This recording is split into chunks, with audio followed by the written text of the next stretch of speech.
The Super 16 Sports Final.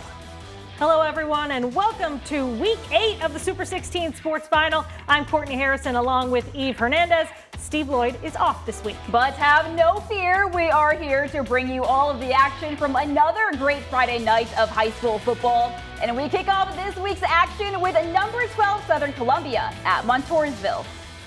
The Tigers are coming off a big win over Mifflinburg. Can they keep it rolling against the Warriors? Second quarter, Warriors were up 3-0 and driving again when quarterback Eli X pass is intended for Braden Burkett is intercepted by Blaze Kissinger, who gets a good return, and he's brought down by the Warriors. Tigers capitalize. Aiden Hockenbrock throws a 15-yard touchdown pass to Kissinger.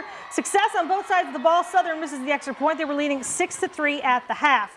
Third quarter, Kissinger, the Tigers' go-to man so far in this one. He goes left, heads for the hashes, and goes 20 yards until he's pushed out of bounds by the Montoursville defense.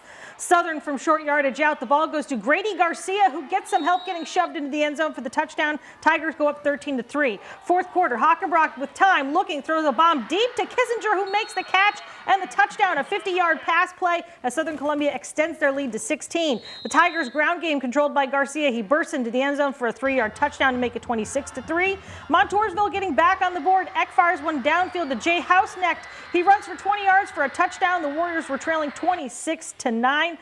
Then Montoursville was able to tack on one more touchdown. But the Tigers continue to roll with a 26-16 win over the Warriors. Here's more from the terrific Tigers.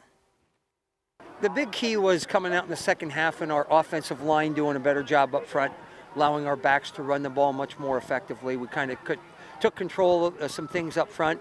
And then when we had some mistakes as far as penalties, Aiden Hockenbrock with some big pass plays there to convert a first down and keep a drive going, and then the touchdown pass. So we didn't throw the ball a whole lot, but they were, well, actually, he also did a real nice job on the 2-minute drill before the half, giving us our only touchdown in the first half. So really, even though we didn't throw a whole lot, the pass was a key part of it also. But overall, I thought we played more physical in the second half. We just learned they always come out really physical against us. They just have a really big line, and they try and stop the run. And they kind of did at first in the beginning of the game, but then eventually we found out what to do, hit holes, made some great blocks, and just did what we can with the football.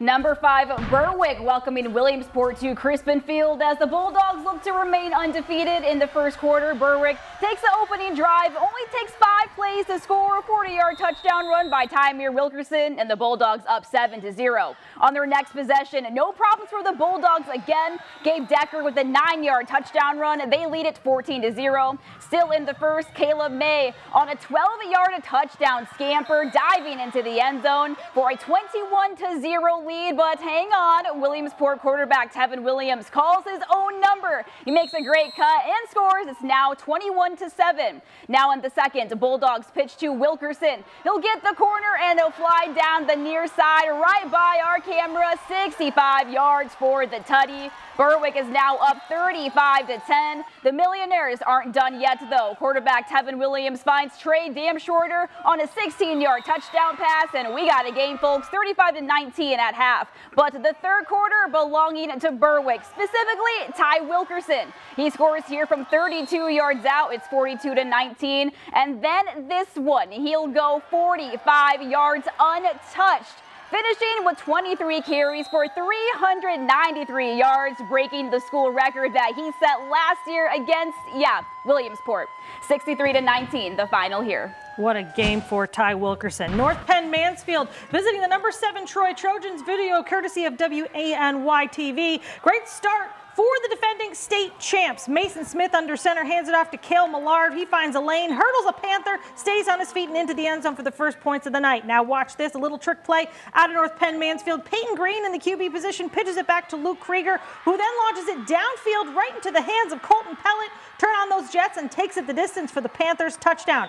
But it doesn't take the Trojans long to get back in the lead. Smith on the QB keeper, heads outside, just inside the pylon for the score. Troy goes up 14-7 with just over 5 to go in the first quarter. They don't slow down after that mark.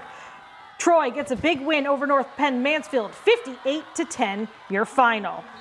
Here are some other scores from around District 4. Shamokin getting the shutout over Lewisburg 38-0. Line Mountain a big win over James Buchanan 54-8. And Jersey Shore 44-13 over Penn Wood. 7th ranked North Pocono sits atop the Lackawanna League Division I standings, dominating so far this season. The undefeated Trojans look to storm the castle and take down the Scranton Knights. They are without their leading rusher, Jacob Risky, in this one, though. We'll pick it up early in the first quarter. The Trojans quarterback, Chase Zimmerman, getting it out to Cole West. West makes his way inside the numbers, and he's got a 15-yard gain and a first down for the Trojans. A few plays later, Josiah Gray will take it in from 10 yards out, and that's an easy touchdown. North Pocono leads 9-0. Scranton up to bat next. Quarterback Christopher Manning able to get this pass wide open to Brody Coyle to pick up a Knights first down. The Trojans defense did not like that, though. Evan Wolf off the edge makes the big play for a big loss, and that ends the quarter. In the second, Manning dropping back. He fires. It's off the receiver's hands, and Cole West gets his hands underneath for the interception. That'll set up the Trojans in Knights territory, and Gray taking the handoff again, doing a nice job filling in for Brisky. He makes his way all the way to the 10-yard line. Now set up inside the 5. The handoff is to Jaden Taylor this time, and he's over the goal line for a Trojans touchdown. The Trojans stay undefeated this season, picking up a 37-14 win.